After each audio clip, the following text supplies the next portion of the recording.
But now, for the right to go through into the second stage, Mark Selby and Gareth Potts have to clear 6 red balls in less than 26.02 seconds.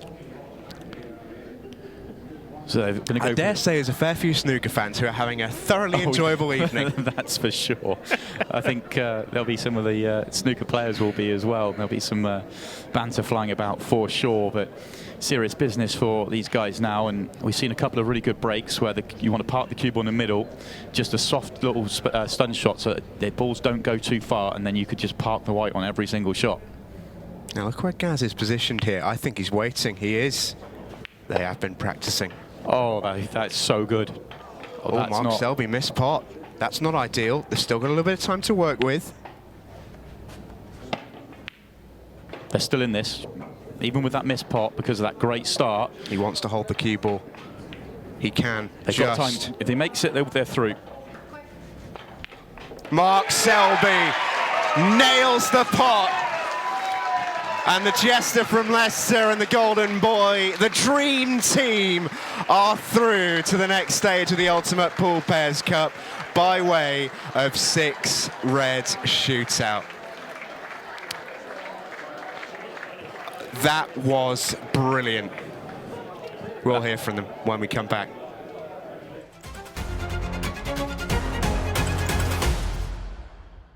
Well, a very warm welcome back into the Ultimate Pool studio, and I'd like to say, joined by our dream team this evening, Mark Selby, Gareth Potts.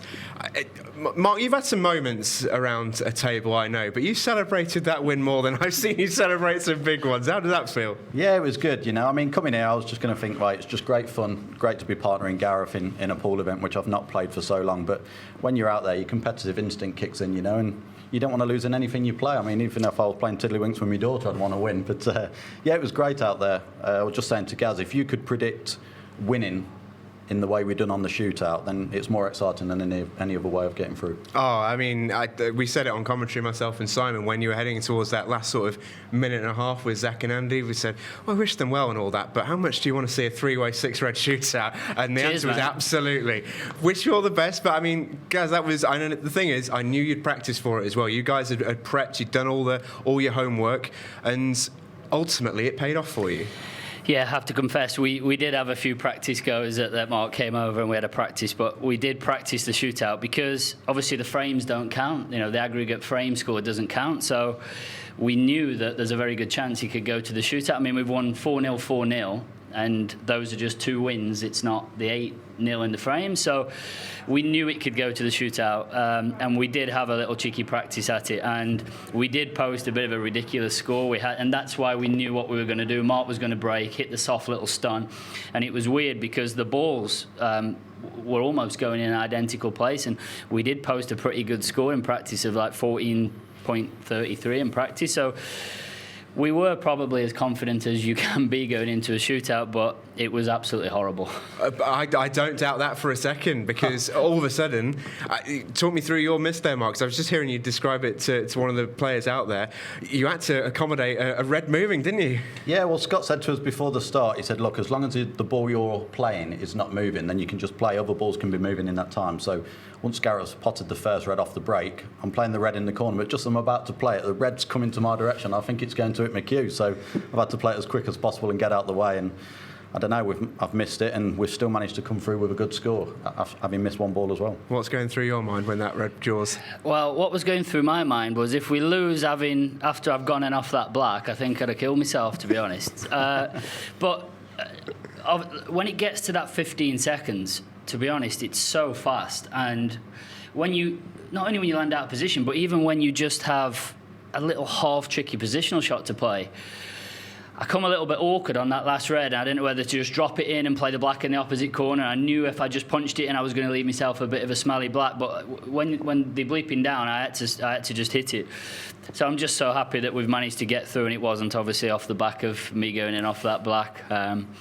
because I think Mark would have had a pretty sore back after carrying me through that. Yeah, The thing is, I wouldn't have been able to even fall out with him. Could with family. I mean, if it was just a friend thing, and I'd not spoke to him again, I don't think. Yeah, well, it was one of those things we noticed there sort of towards the start of the first match. You had a little bit of a trade-off, but I think both made one individual error this evening, which I think you noted was 1-1 now after I did you dirty the last one.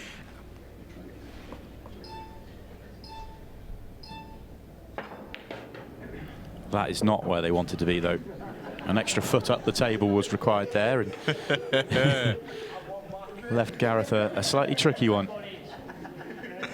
One each, Gareth says. Yeah, quite right too. Can he recover it? Yes, he can. Oh, recovered it and landed on the one by the 8-ball, which is perfect. How much have you enjoyed it? It seemed like you were having so much fun out there. Yeah, it's been great. As I said, pool's always been my background. It's where I started out. So, I mean, it was great to come back and not just play for fun, but play in a competitive event. And a big shout out to you guys, Ultimate Pool. I watch it every week when it's on TV. I think you do a fantastic job and it's a great setup. And also a big shout out to Gaz and Lee as well. As I said before, they've got a great club here and the atmosphere was good. The arena was great and long may it continue. What's running through your head when that final red goes in and you know you've done it? There's some proper celebrations out there and a proper cheer as well. It was amazing. Yeah, and look, that shootout gets you like that. It can't not. I don't think you'd be human if you didn't nick it by 1 or 2 seconds and you didn't jump about like a lunatic.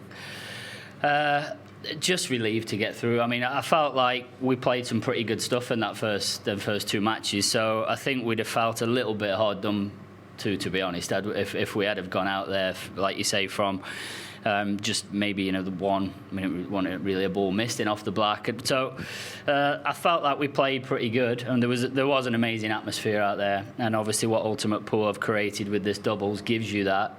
It's horrible to play in, as in that shootout isn't nice. But at the end of it, like Mark said, if you can guarantee coming through that shootout, it's probably the way you would choose to win. Yeah, I don't doubt it for a second. Look, you've been away from the 7x4 table for such a long time.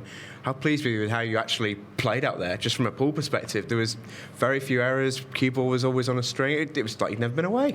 Oh, I wouldn't say that. But no, I enjoyed it. I mean, I played with my snooker cue, which I've never used that before, other than just one practice with Gaz. But I was always questioning myself whether it was too big. When I played in the World Championships many years ago, I borrowed the guy who ran the snooker club where I was playing at the time his cue, because I don't really own a pool cue as such. So I was playing with snooker. A few shots earlier on today in practice, I felt like it caught me out a little bit, but out there tonight, I felt okay. Well, you're through to the next round at the end of all that, which means for us, we get to see you two pair up again, which is hugely exciting. I get to put your feet up. You need to, go off on your snooker tour and win some events. But we will see you back, which is exciting in round 2. How much are you looking forward to it? Yeah, I can't wait, I mean, hopefully the atmosphere will be like it was tonight and we have a good turnout again. And like I say, the table's going to be playing lovely. It always does. So, yeah, I can't wait to get back at it. Yeah, same. Obviously, winning means we get another go at it, and obviously, it's an honour to play with Mark. I mean, he won the world title in 2006, but he didn't play for many years, and he didn't even have his own cue, which I actually didn't even know till recently. I thought he had it, but he was just using some other guy's cue. And many people say that in 2006 was one of the best standards of all time. So he's very, very, very good. So for him to just walk back in and pick up a pool cue and play to the standard he does is pretty incredible. But I'd just like to give a shout out to Stamford cues, because as you know, I've had a lot of cue trouble over the last 2 or 3 weeks since coming back. I had a chat with Lewis from Stamford last week at the series event, and he's done an unbelievable job. So I've now got a cue that I feel like I've only had it back a day, but I've now got a cue that I feel like I can play with again. So just want to say a big shout out to Lewis at Stamford, because he's done an unbelievable job. Yeah, quite right too. It's noticeable how much more at home you looked out there. So, Mark, we will see you in a little while, but we'll see you back in round 2. Gaz, we'll see you on the Pro Series in the middle of October. Cannot wait for that. And for you, we will see you next week. Same time, same place. Can't quite guarantee the same drama, but with this Ultimate Pool Pairs Cup, you just never know. We'll see you then.